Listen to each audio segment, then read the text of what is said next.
네, 집에서 연습할 때는 피아노가 없었어가지고 형준이가 음이 너무 났네요. 그거는 그렇고요.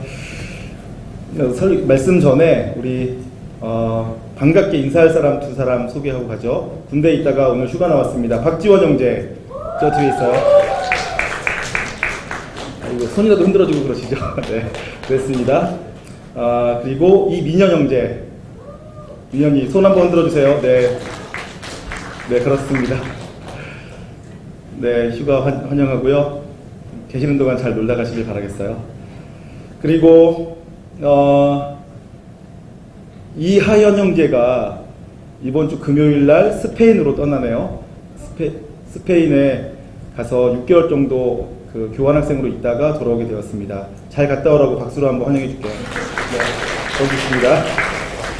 그리고 기도 제목 한 가지 나눌게요. 우리 이하연 형제 형이죠. 이현 선교사님으로는 이한이라고 하는데, 이한 형제가 선교사님이 비자 발급을 위해서 지금 키르기스탄에 넘어가 있는데, 근데 일주일 안에 비자가 나오지 못하면 그러면 선교 사역을 계속하기가 어렵대요. 그래서 긴급히 기도 요청을 했어요. 여러분, 선교사님들에게 가장 큰 어려움이 비자 발급하는 문제예요. 비자가 없으면 다시 그 땅에 들어갈 수가 없으니까, 그럼 사역이 끊기니까. 여러분, 그래서 선교사님들마다 비자 문제 때문에 늘 고민하면서 기도하시는데, 우리 이한 선교사님은 청년부에서 파송하고 청년부에서 후원하고 있는 청년부의 선교사님이에요. 여러분들이 기억하시고 이한 선교사님을 위해서 꼭 기도해 주시면 좋을 것 같습니다. 그리고 더불어서 오늘이 매달 둘째 주는 선교 헌금을 드리는 날이에요. 여러분, 가능하면 한 달에 한 번 정도 이한 선교사에게 밥 한 번 사준다라는 마음으로 밥 한 끼 정도의 그 헌금을 준비해서 하나님께 드릴 수 있으면 좋을 것 같아요. 혹시 아직 작정하지 못하신 분 계시면 뒤에 나가시면 형제들은 이쪽 편 헌금꽂이에, 자매들은 이쪽 편 헌금꽂이에 자기의 이름이 있을 거예요. 소그룹별로. 그 자기의 이름 밑에 있는 구멍에 헌금 봉투 3개가 있으니까 그거를 꺼내서 여러분들이 작정한 금액 적어 놓으시고 다음 주부터 작정된 헌금으로 하나님께 드리시면 좋을 것 같습니다. 네, 그렇게 기도해 주실 부탁을 드리겠고요. 청년부에서는 올해부터 계속해서 말씀을 암송하자, 말씀을 묵상하자, 말씀을 묵상하며 하나님과 교제하자 하는 이야기를 하고 있어요. 그래서 여러분들에게 아마 받으신 분 계시고 안 받으신 분 계시는데 이런 종이를 나눠드릴 거예요. 이거는 1년치 암송 구절 전부를 다 드리는 거예요. 49절이고요. 제가 한 달에 한 번씩 설교하지 않아서 12번을 뺀, 52주 중에서 12번을 뺀 40번의 설교의 본문입니다. 그리고 이것이 여러분들이 암송해야 할 성경 암송 구절이고요. 그것을 매주에 소그룹별로 이렇게 암송 카드로 나눠드리니까 암송 카드를 지갑에 넣고 다니시다가 틈 나는 대로 이렇게 외우시면 좋겠는데, 제가 권면해 드리기는 오늘 저녁에 가서 다음 주 말씀을 암송해 두시면 좋아요. 암송을 해 두었다가 그 암송한 말씀을 일주일 내내 계속 꺼내서 생각해 보는 거죠. 그래서 보지 않고 생각하다가 생각이 잘 안 나면 지갑 열어서 카드를 보고 한번 확인하고 다시 머리로 계속 말씀을 생각하시는 거예요. 그렇게 하나님과 말씀으로 교제 나누시라고 말씀 카드 드리는 거니까 금요일 돼서 외우려고 하지 마시고 오늘 저녁이나 혹은 늦어도 내일 아침 정도에 말씀 카드를 가지고 말씀을 암송하셨으면 좋겠습니다. 자, 그래서 지난주에 나눠드렸던 말씀 카드가 있었죠. 요한 1서 5장 11절과 12절 말씀. 또 증거는 이것이니 한번 다 같이 한번 외워보도록 하겠습니다. 시작.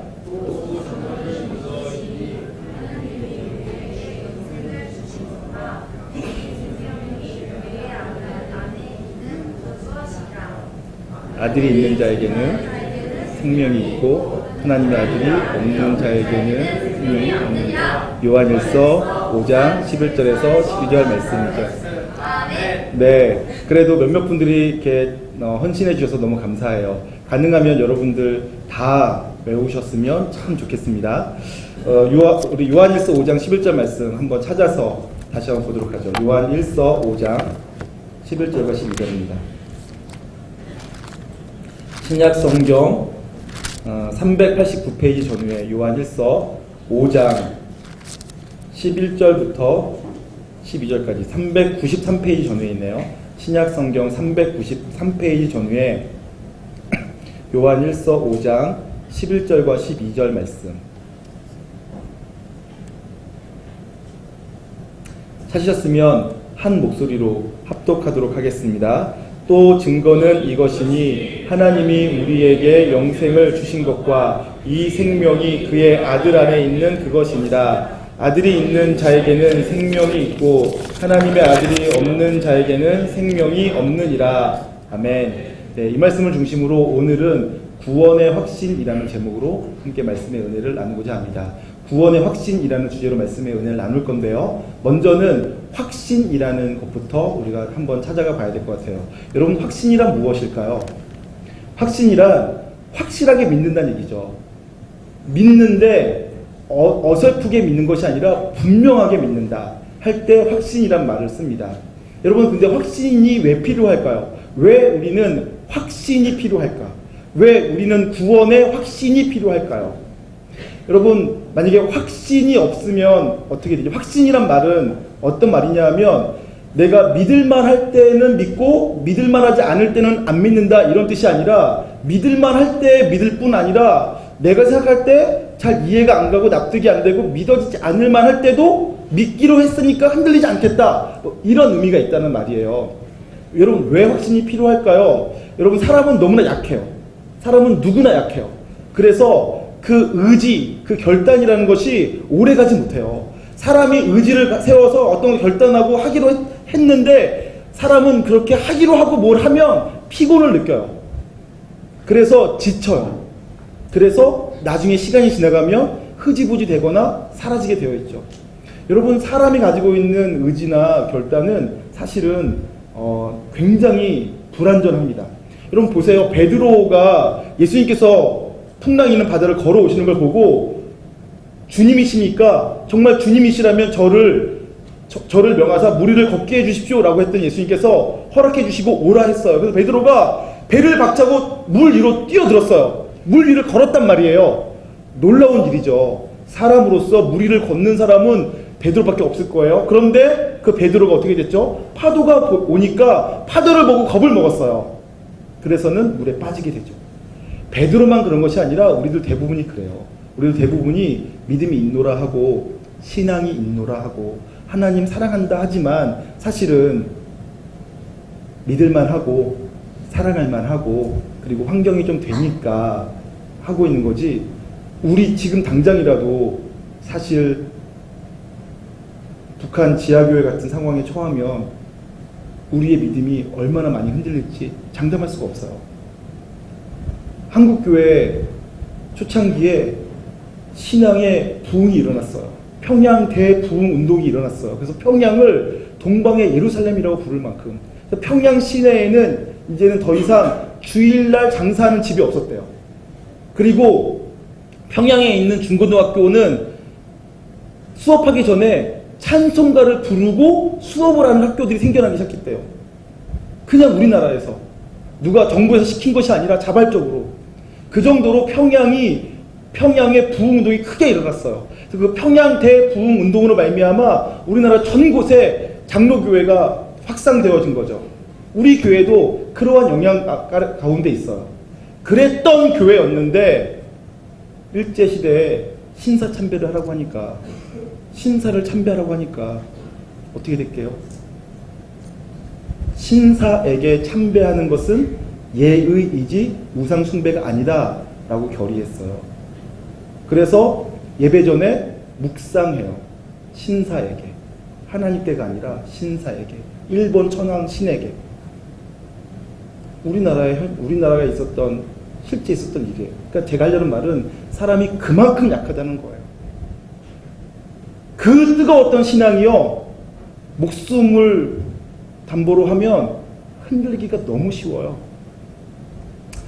확신을 가지면 참 좋겠는데 확신을 갖는 것조차도 너무너무 어렵습니다.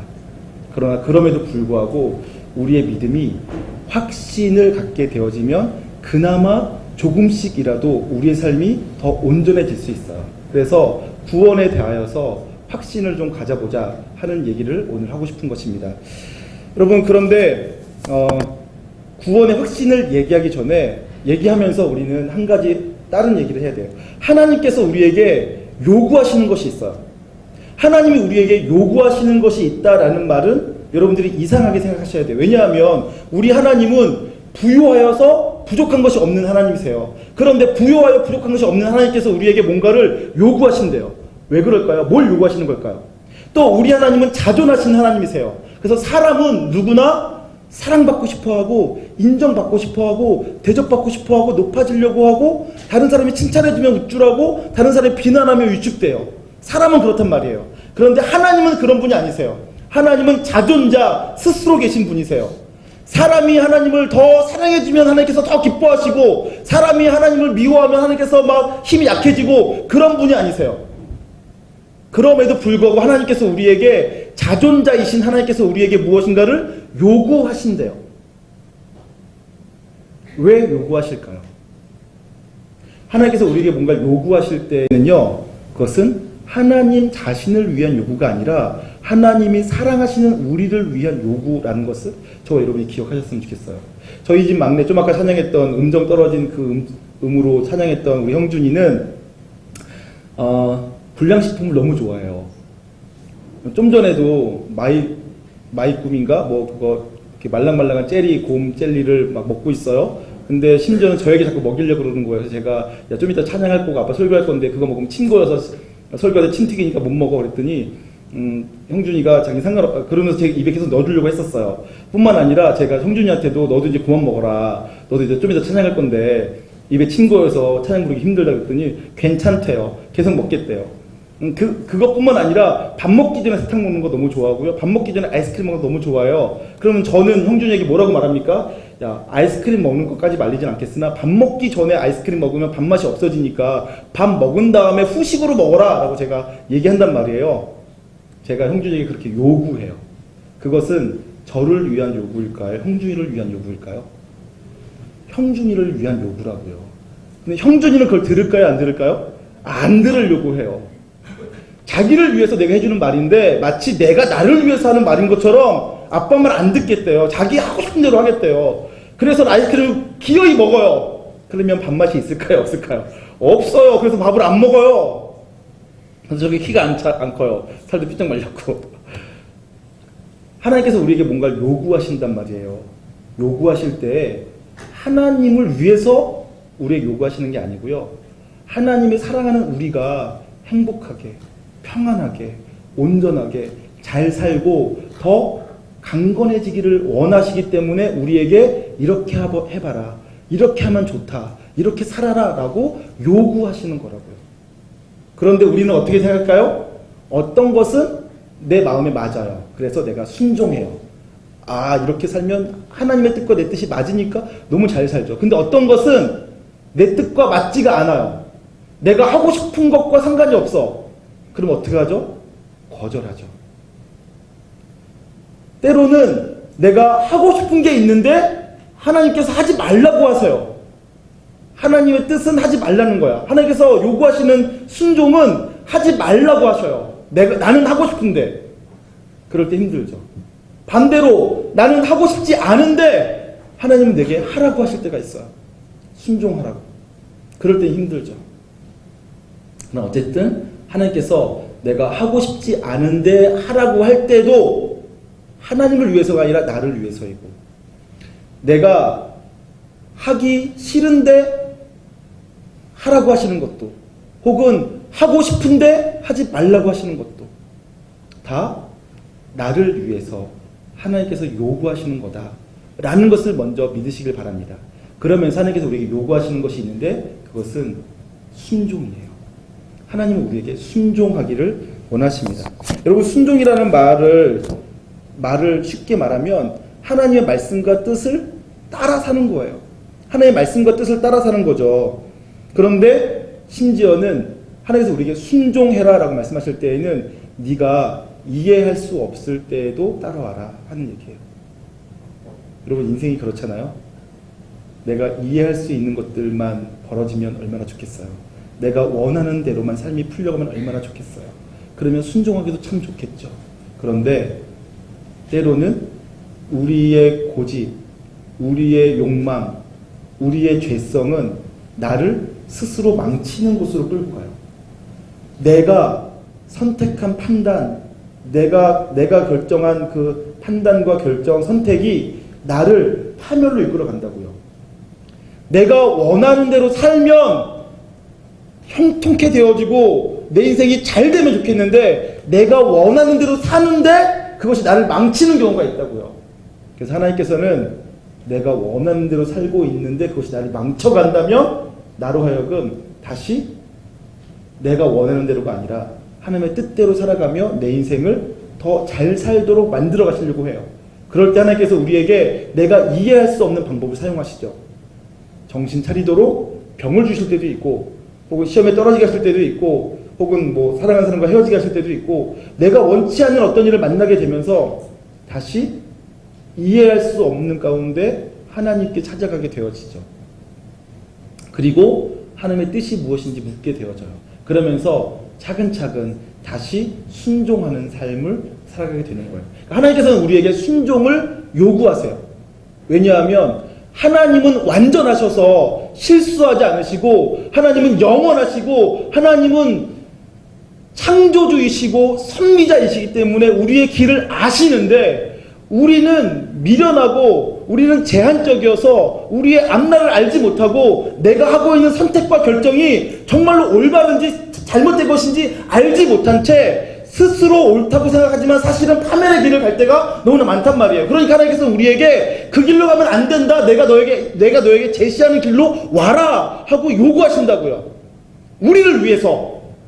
그러면 우리가 해야 되는 건 뭐라고요? 순종이라고요.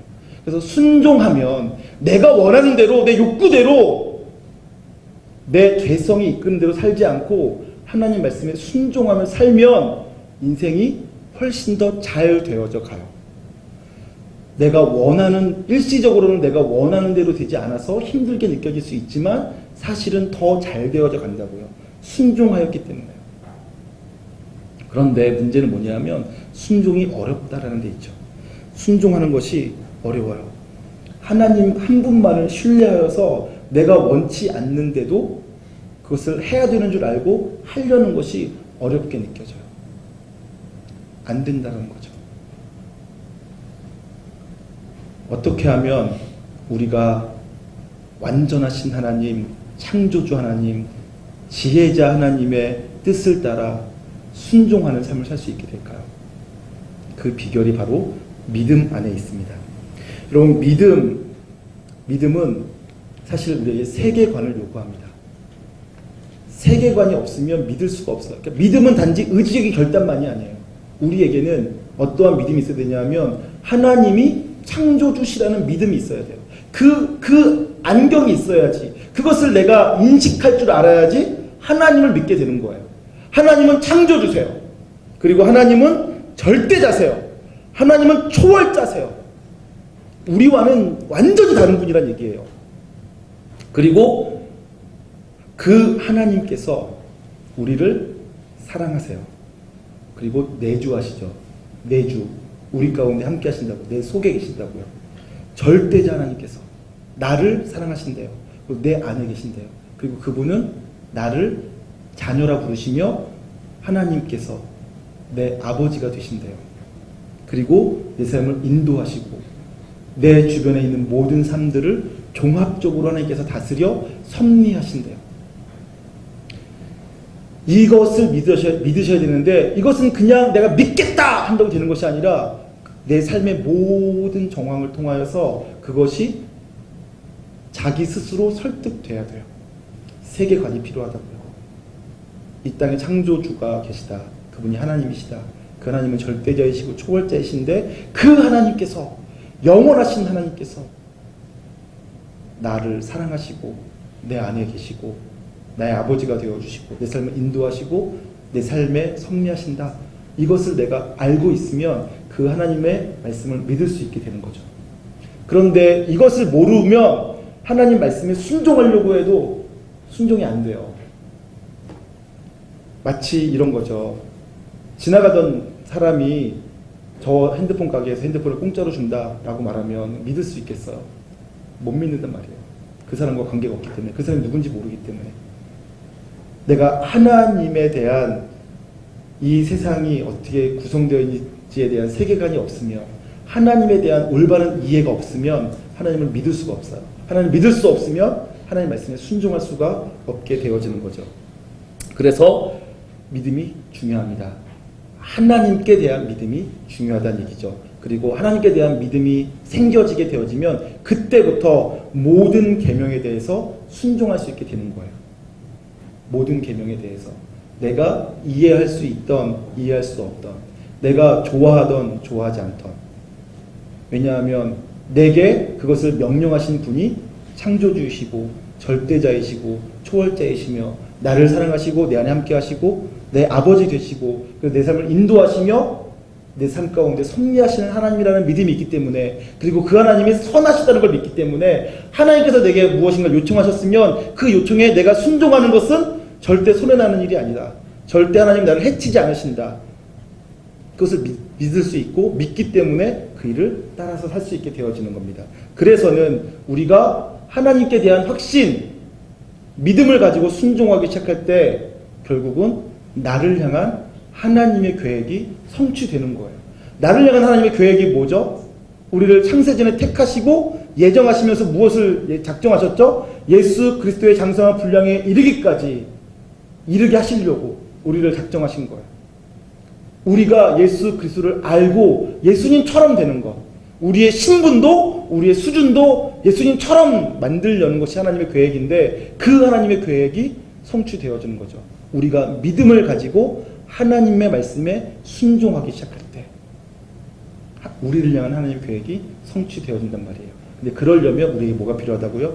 믿음이 필요하다고요. 그것도 어떤 믿음? 흔들리지 않는 믿음, 확실한 믿음. 그래서 오늘부터 시작하여서 5주 동안 그리스도인으로서 꼭 알아야 할 5가지 확신에 대해서 말씀드립니다. 첫 번째 확신, 가져야 할 확신은 구원의 확신이에요. 내가 구원받았다. 두 번째는 기도 응답에 대한 확신이에요. 내가 하나님께 기도하면 하나님은 내 아버지시고 나를 사랑하시고 내 모든 필요를 아시기 때문에 나의 기도에 반드시 응답하신다. 내 응답으로 보이지 않는 것조차가 하나님의 응답이다. 더 자세한 내용은 다음번에 하고요. 기도 응답에 대한 확신이 있어야 돼요. 세 번째는 승리에 대한 확신이에요. 하나님은 선하셔서 내게 나쁜 걸 주는 분이 아니시다. 나를 실패자로 만드시는 분이 아니시다. 하나님 반드시 나로 하여금 잘되게 하시는 분이시다. 하나님은 나로 하여금 어려울 때는 피할 길을 주시고 또 이기게 하시며 하나님께 나아갈 수 있게 하시는 분이시다. 그리고 네 번째는 사죄의 확신이에요. 내가 그렇게 살다가도 죄 지을 수 있어요. 쓰러질 수 있어요. 우리는 연약하니까. 아무리 큰 죄를 저질러도 다시 하나님께 돌아가기만 하면 하나님은 용서해 주신다라는 확신이죠. 내 죄가 탕자보다 훨씬 더 심각한 죄라 할지라도 하나님께 돌아가기만 하면 탕자의 아버지께서 탕자를 용서하시고 받아준 것처럼 우리 하나님 아버지도 나를 사랑하시사 내가 하나님께로 돌아가기만 하면 반드시 나의 죄를 용서하시고 나를 사랑해 주신다라는 사죄의 확신. 5번째는 인도의 확신이죠. 하나님께서 내 삶을 인도하신다. 나의 갈 길을 지도하신다라는 확신이에요. 이러한 5가지 확신을 갖고 있을 때 우리의 삶이 훨씬 더 빠르게 성장해 가고 하나님께서 원하시는 계획을 성취시켜 나갈 수 있습니다. 저와 여러분이 5가지 확신을 일단은 잘 이해하시고 5가지 확신을 잘 가지고 사실 수 있기를 주님의 이름으로 축원합니다. 그 가운데 오늘은 구원의 확신부터 하도록 하죠. 구원의 확신은 왜 필요할까요? 여러분, 우리가 구원의 확신이 필요한 이유는 첫 번째는 구원을 누리기 위해서 그렇습니다. 저와 여러분의 구원을 받았어요. 그런데 많은 사람들이 구원을 누리지 못하고 산다고요. 여러분, 탕자 이야기를 잘 아실 거예요. 제가 청년부에서 많이 설교했으니까 다 아실 거고요. 탕자가 아버지 재산을 받아가지고 집을 나갔어요. 그래서 허랑방탕하게 재산을 다 탕진했죠. 그래서 먹을 게 없어요. 그런데 기근까지 들었어요. 그래서 진짜로 먹을 게 없어요. 그래서는 남의 집에 가가지고 돼지를 치면서 돼지가 먹는 쥐염 열매라도 먹으려고 했는데 그 쥐염 열매마저도 먹지 못하게 하는 거예요. 그러니까 탕자가 이렇게 생각했어요. 내 아버지 집에는 품꾼들도 지금 나보다는 잘 먹는데 라는 생각을 하게 된 거죠. 그래서 그가 돌아가기로 결정합니다. 어떻게 생각하면서요? 아버지의 집에 가야겠다. 아버지의 집에 가서 아버지의 아들로 다시 받아들여 달라고 말할 것이 아니라 아버지 집에 있는 품꾼 중 하나로 날 여겨달라고. 그러면 아버지 집에 있는 품꾼들은 그래도 잘 먹고 잘 사니까 나도 아버지 집에 있는 품꾼들처럼 잘 먹고 잘 살고 싶다, 이런 생각으로 아버지 집으로 가겠다고 한 거예요. 그래서 탕자가 아버지 집으로 갔어요. 근데 아버지는 탕자를 어떻게 하시죠? 너는 죽었다 살아난 내 아들이다 라고 표현하면서 그 탕자를 다시 아들로 받아줘요. 아들이 아버지한테 갈 때 기대했던 것은 그냥 종들 중 하나로 대해달라고 하면서 갔는데, 아버지는 그를 아들로 대해주신단 말이죠. 자, 그런데 이 아들이, 아버지가 그 탕자에게 옷도 갈아입혀주고 가락지도 끼워줬어요. 다시 상속권이 있다는 얘기죠. 신발을 갈아시켜줬어요. 신분을 바꿔준다는 얘기예요. 옷을 갈아입히고요, 잔치를 벌여서 온 마을 사람들, 자기 집안 모든 사람들에게 얘는 죽었다 살아난 내 아들이다, 종이 아니다, 아들이다 라는 것을 다시 확인시켜 주었어요. 그런데 만약 탕자가 다시 집에 돌아와서 아들이 되었는데 맨날 이렇게 생각하는 거예요. 난 아들의 자격이 없어, 종들 중에 하나로 생각해야 돼, 난 종이야 하면서 아버지랑 같이 밥도 못 먹고, 아버지 눈을 못 마주치고, 아버지가 다가오려고 그러면 넌 난 죄인인데 어떻게 아버지를 봐, 이렇게 살면 아버지 마음이 얼마나 아프겠냐고요. 아버지가 바라는 것은 이 아들이 건방지게 괜찮은 것처럼 사는 것을 바라지도 않으시겠지만, 그러나 기죽어서 난 아버지 아들 자격이 없어, 나는 그냥 종들처럼 살아야 돼, 아버지를 피해 다녀, 아버지를 볼 면목이 없어, 이렇게 사는 것이 아니란 말이에요. 구원받았으면 구원을 누리셔야 돼요. 근데 구원의 확신이 없으면 구원받았음에도 불구하고 구원을 누리질 못하죠. 저는 저와 여러분이 구원의 확신을 가지고 구원을 누리실 수 있게 소망합니다. 그런가 하면 구원의 확신이 왜 필요하냐면 낭비하지 말라고요. 여러분, 우리는 내가 구원받았다는 것을 모르는 사람은 어떤 사람이냐 하면 구원을 자기 힘으로 얻어내야 된다고 생각하는 사람들이 구원의 확신이 없어요. 대부분의 사람들, 많은 사람들이 내가 착하게 살면, 내가 더 이상 죄를 저지르지 않으면, 그리고 내가 율법을 지키면 구원받을 수 있을 거라고 생각해요. 그래서는 너 구원 받았니? 라고 물으면 어떤 사람들이 뭐라고 대답하냐면 옛날엔 받은 것 같은데 지금은 못 받은 것 같아요. 아니 왜? 옛날에는 제가 좀 착하게 살았는데요, 지금은 제가 못되게 살거든요. 그래서 구원 못 받은 것 같아요. 저 지금 죽으면 천국 못 갈 것 같아요. 천국 죽기 전에 회개 빨리 해야 돼요. 이렇게 대답하는 사람이 있단 말이죠. 그런 사람들은 다 구원을 내가 잘하면 받고 못하면 잃어버린다 라는 생각을 갖는다는 얘기예요. 구원의 확신이 없어요. 그런 사람은 어떻게 살죠? 이미 구원을 받았는데 또 구원받으려고 애쓰며 살아요. 하나님께서 이미 우리를 구원해 주셨어요. 이미 아들이야. 근데 아들 되려고 노력한다고요. 그래서 열심히 돈을 모아야 돼, 착하게 살아야 돼, 율법을 지켜야 돼, 그래야지 아들이 될 수 있어 라고 생각을 해요. 그래서 자기의 시간과 열정을 낭비하죠. 그냥 하나님께 나아가 하나님 사랑합니다, 아버지 내 기도를 들어주세요 하면 다 들어주시는데, 그렇게 하면 안 들어줄 줄 알고 거창하게, 그리고 자기 몸을 해치면서 하나님께 기도하려고 하는 거예요. 낭비하는 거죠. 그런가 하면 이렇게 낭비하는 사람들은 또 어떤 특징이 있냐 하면, 자기 자신이 조금 잘 살면, 조금 율법을 지키고 보통 사람들보다 조금 더 경건하게 윤리적으로 살면 우쭐해지죠. 그래서 자기 의를 세워요. 나는 하나님을 위해서 이만큼이나 했어 라고 생각하게 된다고요. 반대로 자기가 평소보다 잘 못 살거나 다른 사람들보다 도덕적으로 윤리적으로 못 살아요. 그럼 어떻게 하죠? 위축돼요. 나는 하나님께 사랑받지 못할 사람이야, 나는 저주받은 인생인가 봐, 나는 하나님의 은혜를 누릴 자격이 없어, 나 같은 게 예배드리면 하나님의 이름을 먹칠하는 거야, 이렇게 생각을 한다고요. 그래서 자기가 구원의 기준이 돼요. 그래서는 어쩔 때는 우쭐하고 어쩔 때는 의기소침하고, 조금 잘 살면 막 뻐기고 조금 못 살면 막 위축되고요. 반대로 다른 사람을 보면서 그렇게 판단해요. 다른 사람을 보면서 잘 사는 사람 보면, 윤리적으로 도덕적으로 잘 사는 사람 보면 기죽고, 윤리적으로 도덕적으로 못 사는 사람 보면 무시하고. 구원에 대한 확신, 구원이 어떻게 이루어지고 구원이 무엇인지를 모르는 사람은 자꾸 인생을 낭비해요. 신앙 열정을 낭비하게 되는 거죠. 저는 여러분들이 그렇게 되지 않고 낭비하지 않는 인생, 내 인생을 하나님과 함께 효율적으로 살아가는 인생 되실 수 있기를 또한 주님의 이름으로 축원합니다. 그런가 하면 평강을 위해서 구원의 확신이 필요하죠. 저와 여러분은 이미 구원받았어요. 내가 구원받았는지 안 받았는지, 지금 죽으면 천국 갈 수 있는지 없는지 불안해할 필요가 없어요. 내가 기도하면 하나님께서 기도에 응답하실지 안 응답하실지 염려할 필요가 없어요. 내일 일을 염려할 필요가 없어요. 하나님은 우리의 모든 필요를 아시고, 참새 한 마리가 땅에 떨어지는 것도 하나님이 허락 없이는 되지 않고요. 들에 핀 꽃들을 입히시고 또 먹이시는 하나님께서 우리를 다 입히시고 먹이시고 살려주세요. 하나님께서 우리의 인도자 되신다고요. 하나님 우리의 공급자가 되세요. 그것을 그냥 확신하고 사는 거예요. 그래서 두려워하거나 염려하거나 불안해하지 않을 수 있게 되어집니다. 평강이 찾아오는 거죠.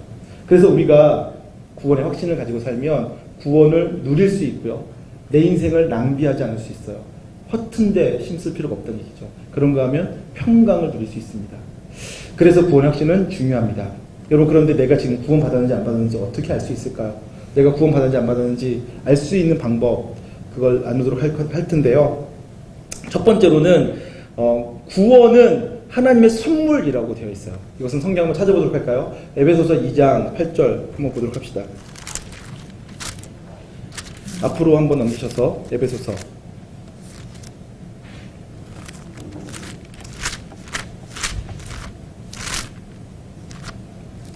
2장 8절 9절 말씀 같이 한번 읽겠습니다. 시작. 그 은혜에 의하여 믿음으로 말미암아 구원을 받았으니 이것은 너희에게서 난 것이 아니요 하나님의 선물이라. 행위에서 난 것이 아니니 이는 누구든지 자랑하지 못하게 함이라. 아멘. 여러분, 우리가 받은 구원은 선물이에요. 너희는 그 은혜에 의하여 믿음으로 말미암아 구원을 받았으니, 구원을 받았어요. 이것은 너희에게서 난 것이 아니라 뭐라고요? 하나님의 선물이라고요. 내가 받은 구원, 여러분이 받은 구원은 하나님의 선물이에요. 선물이란 뭐죠? 그냥 주시는 거예요. 하나님이 주시면 받으면 돼요.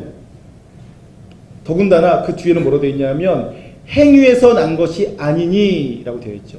내 행위로 얻어낸 것이 아니에요. 내가 잘 살았기 때문에 받은 것도 아니고 내가 못 살면 빼앗기는 것도 아니에요. 행위에서 난 것이 아니란 말이죠. 그냥 하나님의 선물이에요. 하나님이 우리를 불쌍히 여기셔서 그냥 하나님이 우리를 사랑하시기 때문에 준 선물인 거죠. 그러니까 선물로 받으면 된다고요. 하나님은 여러분과 저를 사랑하셔서 이미 구원을 이루어 놓으셨어요.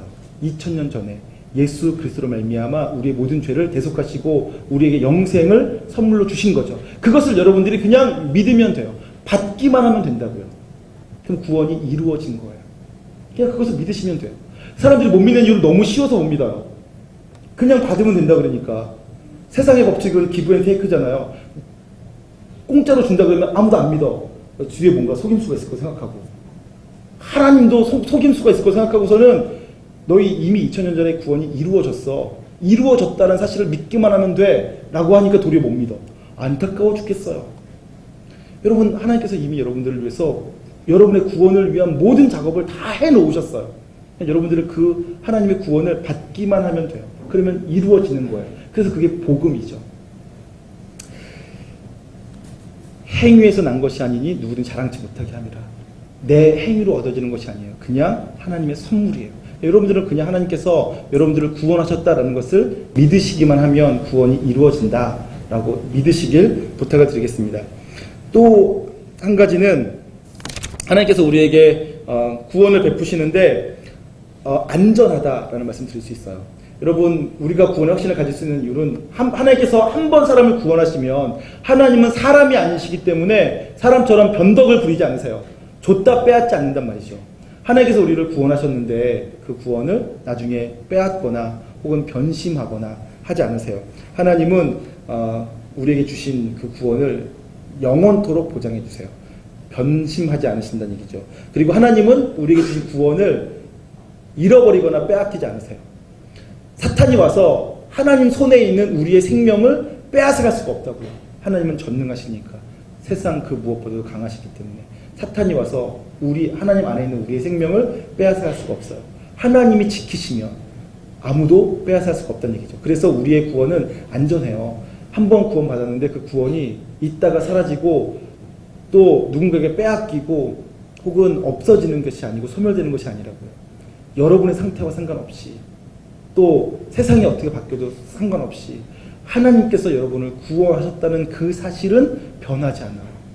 여러분들이 그것을 믿기만 하면 그것이 여러분에게 온전히 이루어지는 줄 믿으시길 바라겠습니다. 그런가 하면 보증이 있어요. 오늘 말씀이 그것을 알려주는 거죠. 내가 받은 구원에 대해서 하나님이 보증해 주세요. 뭐라고 되어 있다고요? 또 증거는 이것이니 하나님이 우리에게 영생을 주신 것과 라고 되어 있죠. 영생을 누가 주셨다고요? 하나님이 주셨다고요. 또 증거가 있대요. 증거가 뭐라고요? 하나님이 우리에게 영생을 주셨다는 것이 증거예요. 하나님이 주셨다는 것이 증거라고요. 하나님이 주셨으니까 받기만 하면 된다고요. 어려운 게 없어요. 받으면 돼요. 나는 구원받았구나. 받으시면 돼요. 그리고 그 영생이 누구에게 있다고요? 그 아들에게 있어요. 그 아들이 누구죠? 예수님. 그러니까 내가 예수님을 믿으면 영생을 얻는 거예요. 그래서 하나님의 아들이 있는 사람, 예수님을 믿는 사람에게는 영생이 있고 하나님의 아들을 믿지 못하는 사람, 하나님의 아들이 내게 없는 사람에게는 영생이 없다는 얘기죠. 자, 간단하게 말하면 예수님을 믿는 사람, 하나님이 나를 구원했다는 것을 믿는 사람은 구원을 받았어요. 그것이 보증이라고요. 하나님의 보증.